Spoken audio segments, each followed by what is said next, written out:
Este texto que eu li, eu acho esse texto um dos mais difíceis. Um dos mais difíceis.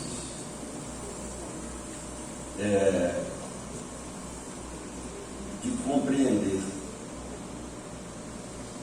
Porque quando a gente olha para esse texto, ele parece uma contradição com outros textos da Bíblia que falam da intenção de Deus, do propósito de Deus, do desejo de Deus de salvar a todos.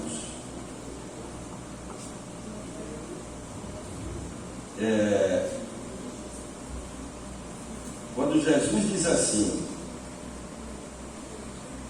a vós outros vos é dado conhecer o mistério do reino de Deus, mas aos de fora tudo se ensina por meio de parábolas, para que vendo vejam e não percebam, e ouvindo ouçam e não entendam, para que não venham a converter-se e haja perdão para eles. O que a gente quer entender desse texto é que o Senhor não queria a salvação destas pessoas. Por isso, falava por parábolas, para que eles não compreendessem, para não serem salvas. Quando a gente olha assim esse texto, assim por cima, a gente forçosamente tem esta interpretação. Salvação que é para uns e não para outros. Quando a gente compara este texto com outros textos bíblicos, por exemplo, texto de Ezequiel, capítulo 33, versículo 11, está escrito assim: dize-lhes, tão certo como eu vivo, diz o Senhor Deus, não tenho prazer na morte do perverso, mas em que o perverso se converta do seu caminho e viva. Convertei-vos dos vossos maus caminhos, pois por que haveis de morrer, ó casa de Israel? No mesmo Ezequiel, no capítulo 18,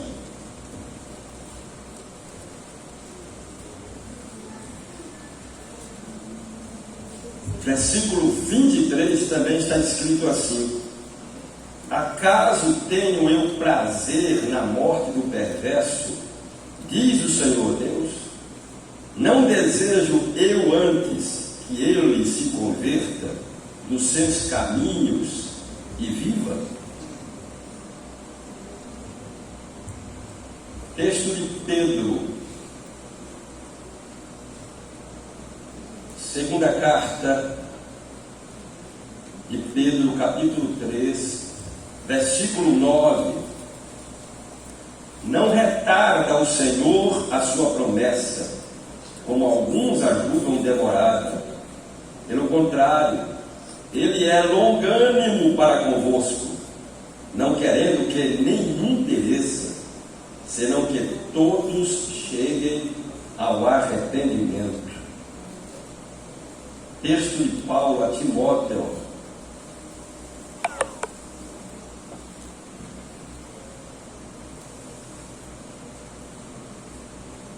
capítulo 2, primeira epístola, versículo 3 e 4. Isto é bom e aceitável diante de Deus, nosso Salvador, o qual deseja que todos os homens sejam salvos e cheguem ao pleno conhecimento da verdade. No Evangelho de João, no capítulo de número 3, a partir do versículo 16, porque Deus amou ao mundo de tal maneira que deu seu Filho unigênito, para que todo o que nele crê não pereça, mas tenha a vida eterna.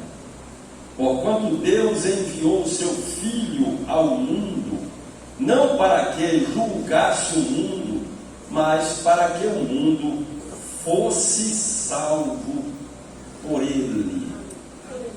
E tem uma série de outros textos nesta direção, de que Deus não faz acepção de pessoas, que Deus deseja que todos os homens sejam salvos, que todos cheguem ao pleno conhecimento da verdade, que Ele não quer que nenhum só pereça, que Ele ama a todos indistintamente.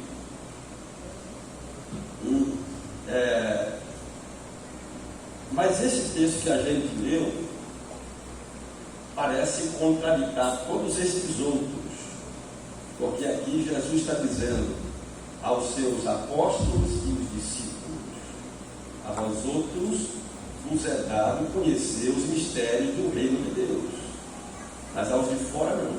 A eles eu falo por parábola, para que eles não entendam, para que não se convertam, para que não sejam salvos. Então, a gente vê aí uma aparente contradição. O que é que eu entendo desse texto? O que é que eu entendo dele? E eu já ouvi outros ensinamentos e já pesquisei, mas eu tenho a minha própria interpretação deste texto.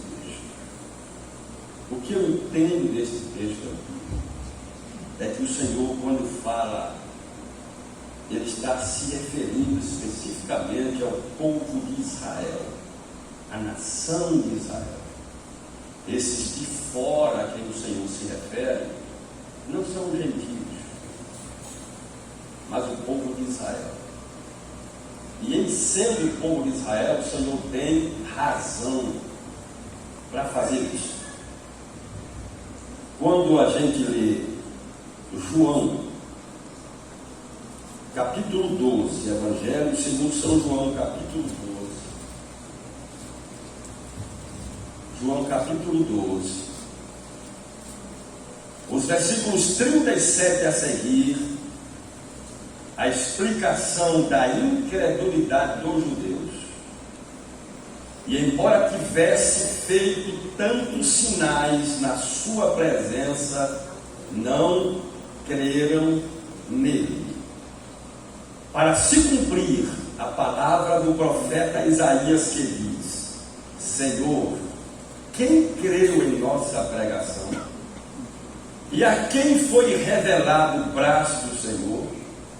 Por isso não podiam crer, porque Isaías disse ainda: cegou-lhes os olhos e endureceu-lhes o coração, para que não vejam com os olhos, entendam com o coração e se convertam e sejam por mim curados. É claro que a cegueira de Israel, que o endurecimento de Israel não foi absoluto, total, extensivo a cada judeu, mas, sem sombra de dúvida, a sua esmagadora maioria. Os apóstolos de Cristo eram judeus. Os quase 3.000 que se converteram no dia de Pentecostes eram judeus. Houveram muitos judeus que se converteram a Cristo, mas em comparação aos que foram endurecidos, o número é pequeno, é ínfimo. E por que o Senhor agiu assim, endurecendo o coração dos judeus? Por que Deus procedeu desta maneira com eles? Porque eles tiveram oportunidades sem conta e não corresponderam aos privilégios que tiveram. O Senhor se revelou a eles, se manifestou a eles. O Senhor deu-lhes a lei e os mandamentos. Mas eles foram rebeldes. Olha o que está aqui em Isaías, capítulo de número 65. Está escrito assim no versículo 1: Fui buscado pelos que não perguntavam por mim, fui achado por aqueles que não me buscavam. A um povo que não se chamava do meu nome, eu disse: eis-me aqui, eis-me aqui. Esta é uma referência aos não-judeus. Os dois versículos seguintes, os versículos seguintes, são referências aos judeus. Estendi as mãos todo dia a um povo rebelde, que anda por caminho que não é bom, seguindo seus próprios pensamentos.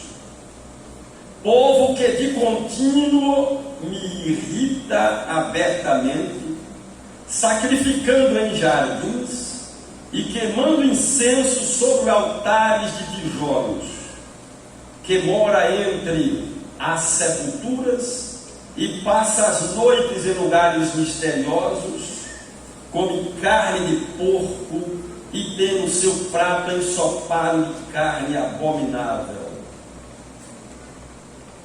Veja que ao povo judeu foi dado como mandamento do Senhor a proibição de comer carne de porco ou outras carnes imundas.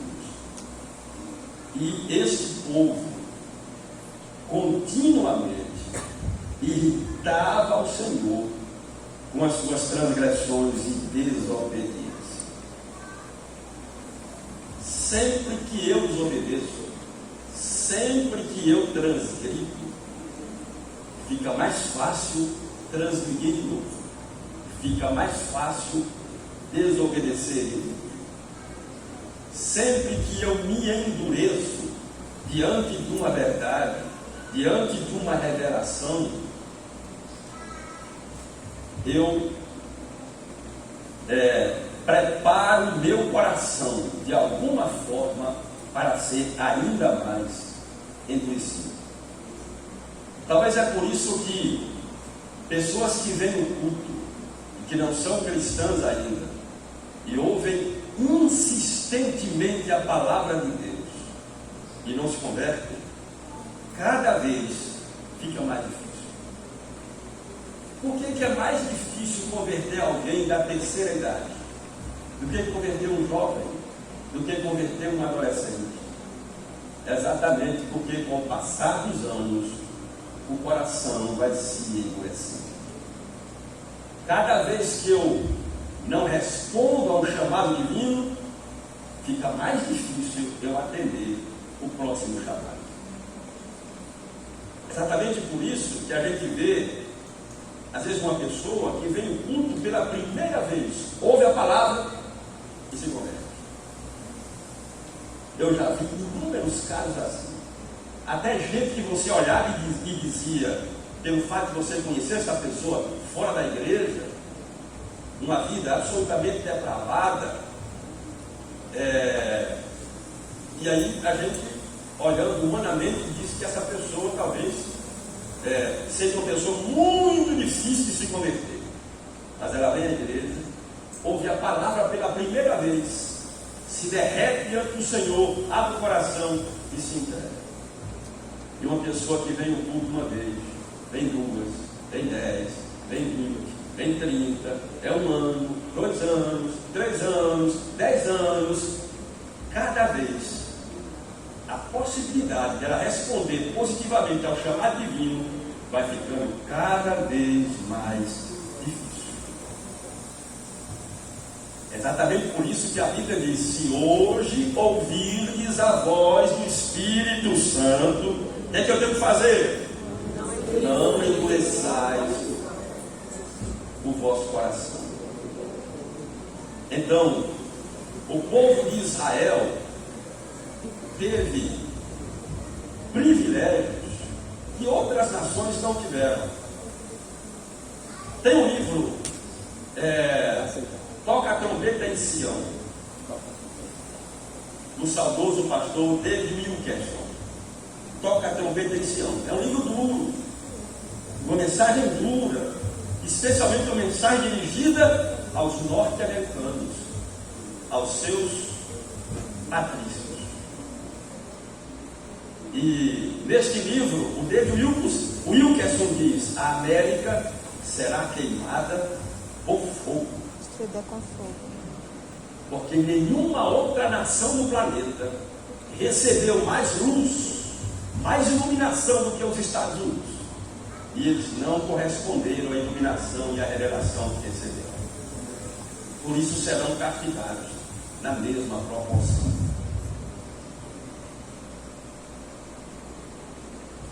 O apóstolo Paulo, falando do povo judeu em Romanos, vejam o que Paulo diz, citando inclusive Isaías e citando o livro de Oséias. Olha o que Paulo diz.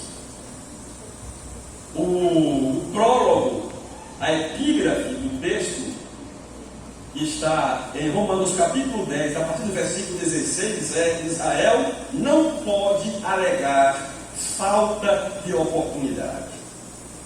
Mas nem todos obedecem ao Evangelho, pois Isaías diz: Senhor, quem acreditou na nossa pregação?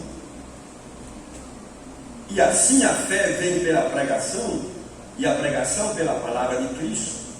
Mas pergunto: porventura não ouviram? Sim, por certo. Por toda a terra se fez ouvir a sua voz, e as suas palavras até aos confins do mundo. Pergunto mais: porventura não terá chegado isso ao conhecimento de Israel? Moisés já dizia: eu vos porei em ciúmes com um povo que não é nação, com gente insensata eu vos provocarei a ira. E Isaías a mais se atreve e diz: fui achado pelos que não me procuravam, revelei-me aos que não perguntavam por mim. Quanto a Israel, porém, diz: todo dia estendi as mãos a um povo rebelde e contradizente. A Bíblia diz que a quem muito se dá, o que acontece? Muito se lhe pedirá. Oportunidades e privilégios trazem consigo responsabilidades. Por isso, ouvir mais, saber mais, entender mais, compreender mais, traz também mais responsabilidade, mais obrigações, mais deveres.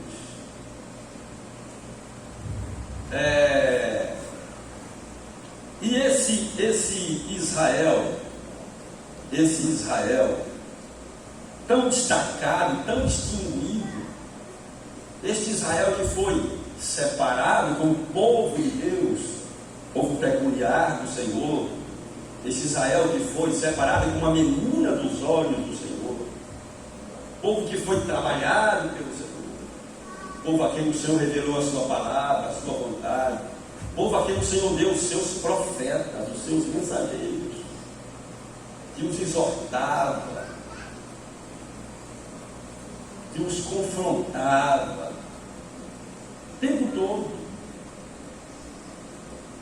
para trazê-los à comunhão do Senhor.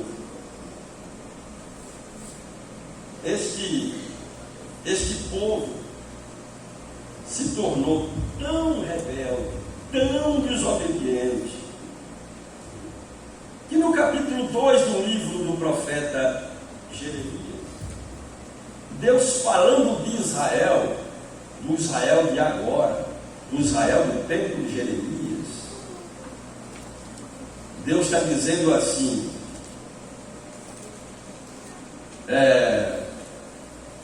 capítulo 2, versículo 1 a seguir: a mim me veio a palavra do Senhor dizendo, vai e clama aos ouvidos de Jerusalém, assim diz o Senhor, lembro-me de ti, da tua afeição quando eras jovem, e do teu amor quando noiva, e de como me seguias no deserto, numa terra em que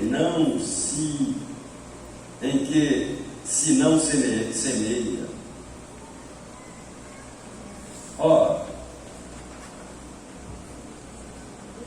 Quando você lê a história de Israel lá no deserto, Israel não foi uma nação que obedeceu a Deus como deveria obedecer no deserto. Mas a situação de Israel agora era tão pior que Deus está com saudade daquele tempo. Para ter saudade daquele tempo, era que Israel havia chegado numa situação tão pior que Deus passa a ter saudade. Se a gente olhar para Levítico, dá para ter uma ideia disso. No livro de Levítico, capítulo de número 20. Disse mais o Senhor a Moisés, também dirás aos filhos de Israel, qualquer dos filhos de Israel, ou dos estrangeiros que peregrinam em Israel, que der de seus filhos a Moloque, será morto. O povo da terra o apedrejará. Voltar-me-ei contra esse homem, e o eliminarei do meio do seu povo, porquanto deu de seus filhos a Moloque, contaminando assim o meu santuário e profanando o meu santo nome. Se o povo da terra fechar os olhos para não ver esse homem, quando der de seus filhos a Moloque e o não matar, então eu me voltarei contra esse homem e contra a sua família, e o eliminarei do meio do seu povo, com todos os que após ele se prostituem com Moloque. Veja que a palavra do Senhor era dura contra esse tipo de pecado, contra este extremo de alguém oferecer o seu próprio filho como sacrifício a um Deus que não era Deus.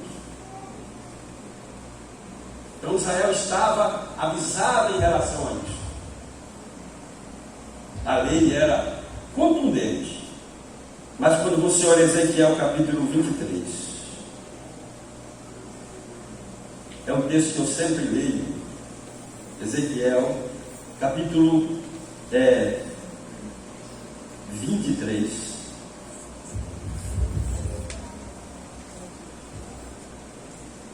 Eu vou começar no versículo 36. Disse-me ainda o Senhor, filho do homem, julgarás tu a Ola e a Oholibá.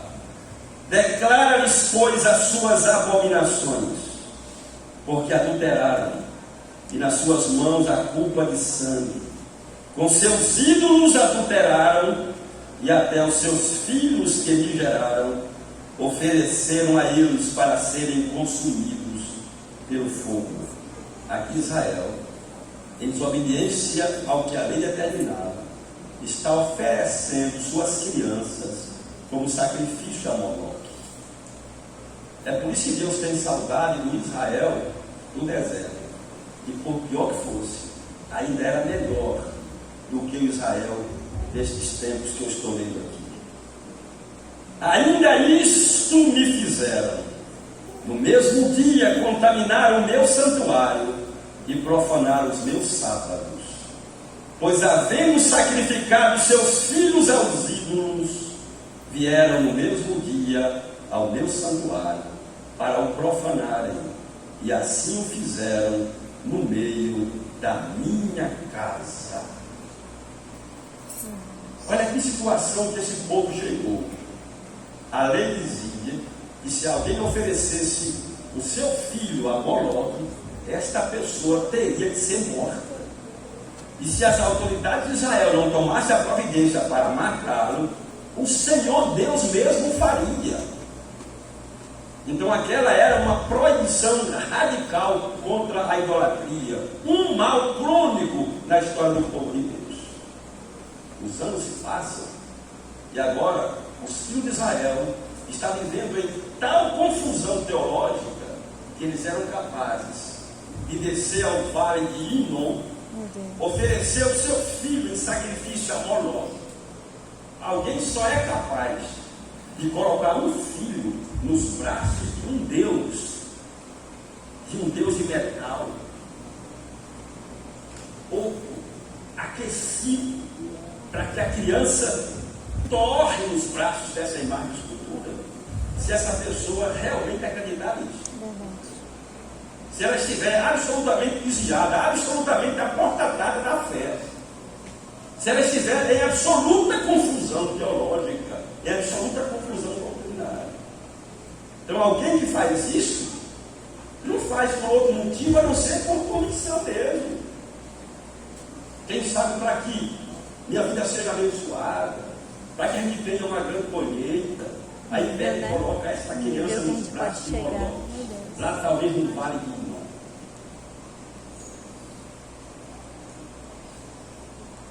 No mesmo dia que eles fizeram isso, eles vêm para o templo, vêm para a igreja, cultuar a Deus. É o que Deus está dizendo. No mesmo dia eles vieram ao meu santuário.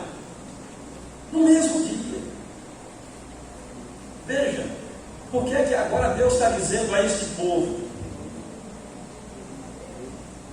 Este povo está rejeitado.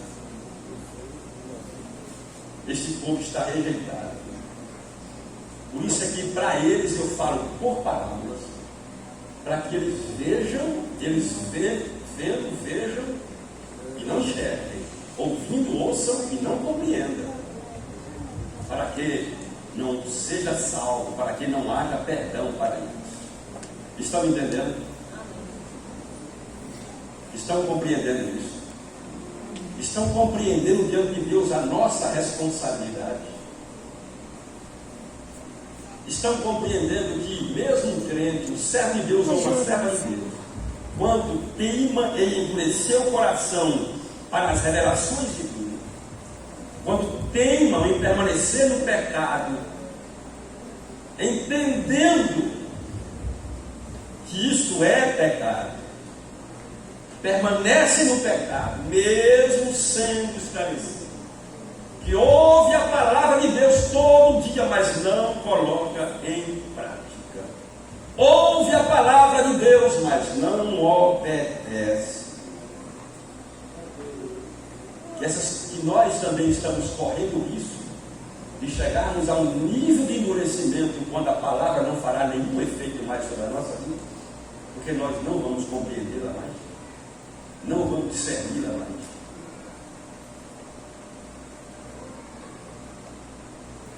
Isso está claro na Epístola aos Hebreus, que aquele que vive deliberadamente em pecado, aquele que vive atrevidamente na prática do pecado, não resta mais sacrifício pelos seus pecados.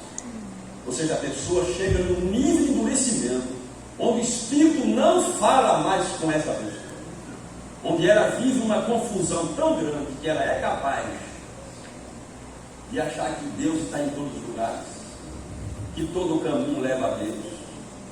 Ela é capaz, a gente já teve casa aqui nessa igreja, de gente que era daqui e hoje está na igreja católica, A gente tem casa aqui.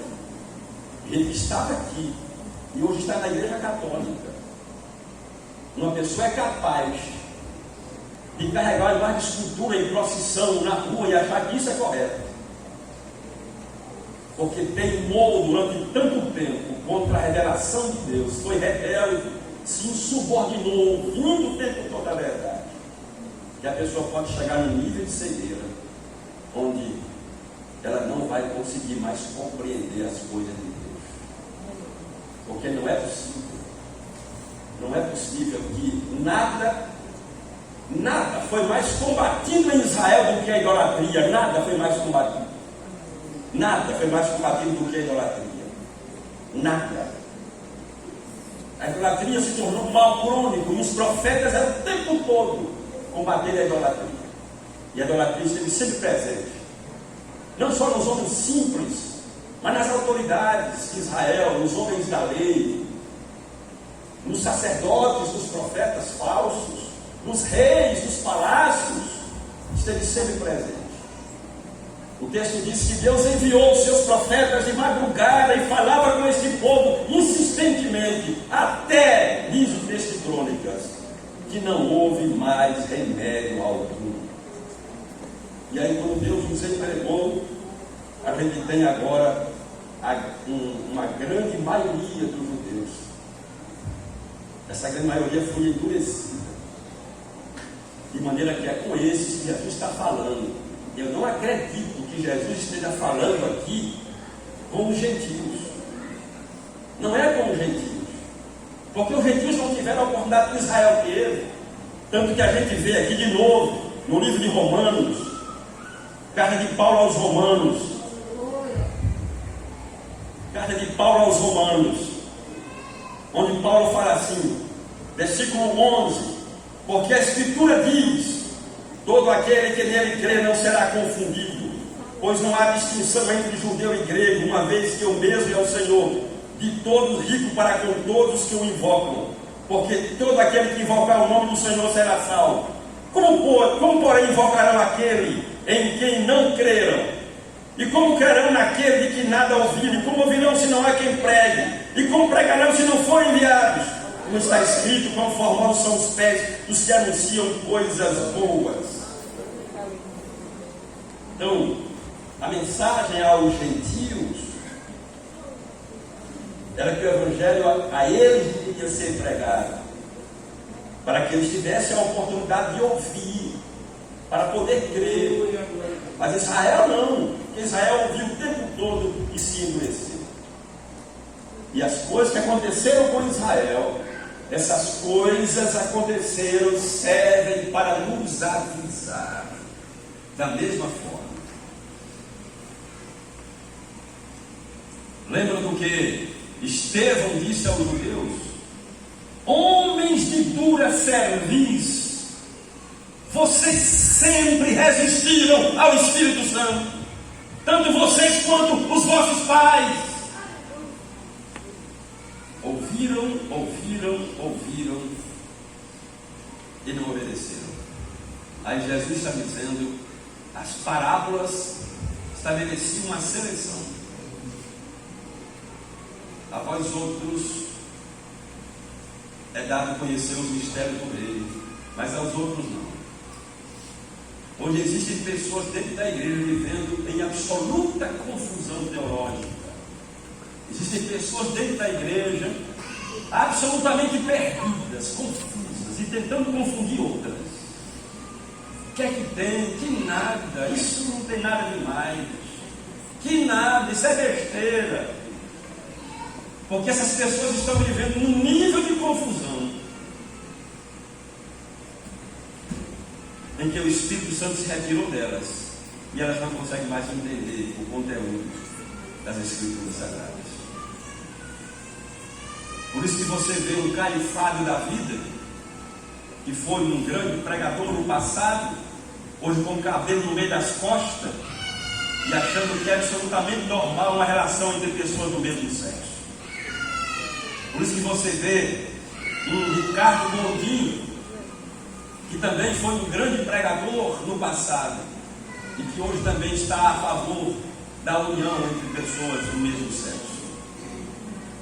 Por isso que tem dentro da igreja muitos obreiros, muitos mestres, muitos pastores e muitos membros nessa mesma condição, defendendo o pecado, porque já não vê mais o pecado como pecado, porque transgrediram tanto, relutaram tanto, se subordinaram tanto, que já não conseguem mais entender. Pensam que entendem, pensam que compreendem, pensam que são mestres, dizendo-se sábios, tornaram-se loucos. Ouça a palavra de Deus e obedeça.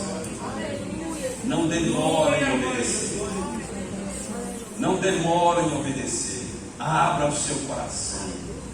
Aleluia, para as coisas de Deus. Ao ouvir a palavra, diga como disse Samuel: fala, Senhor, que o teu servo ouve.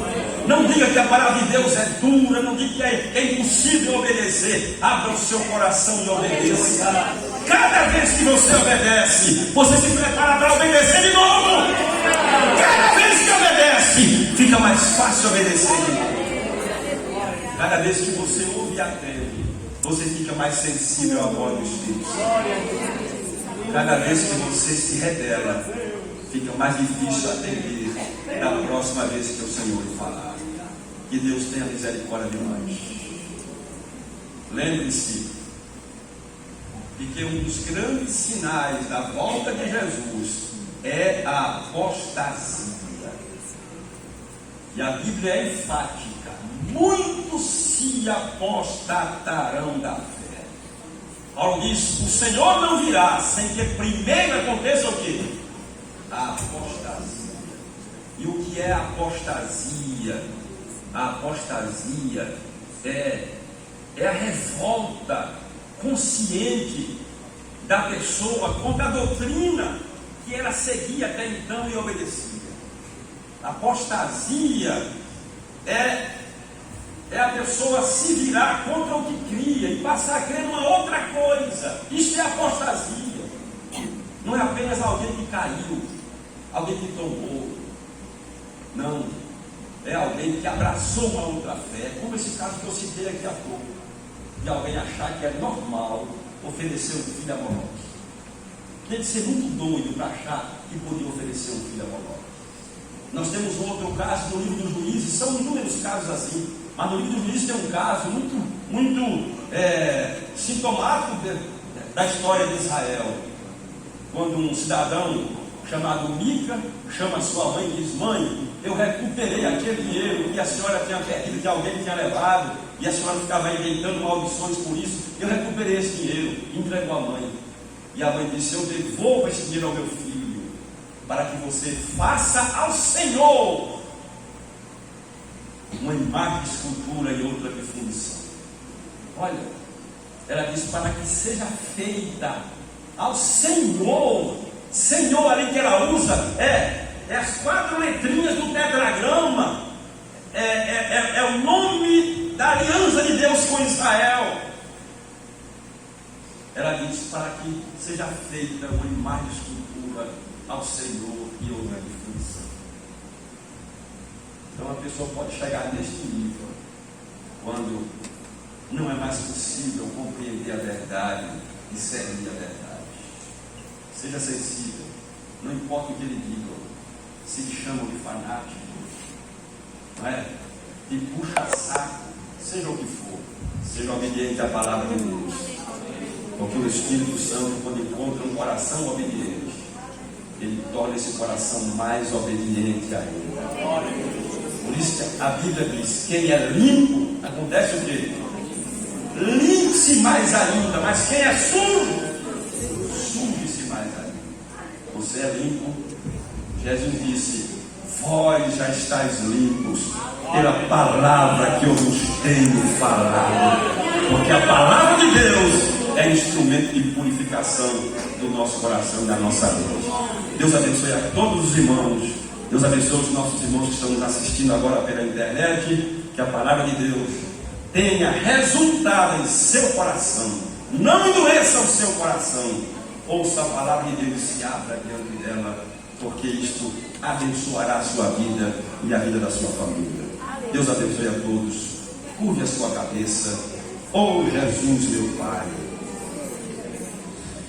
não permitas que o meu coração se endureça para as coisas de Deus.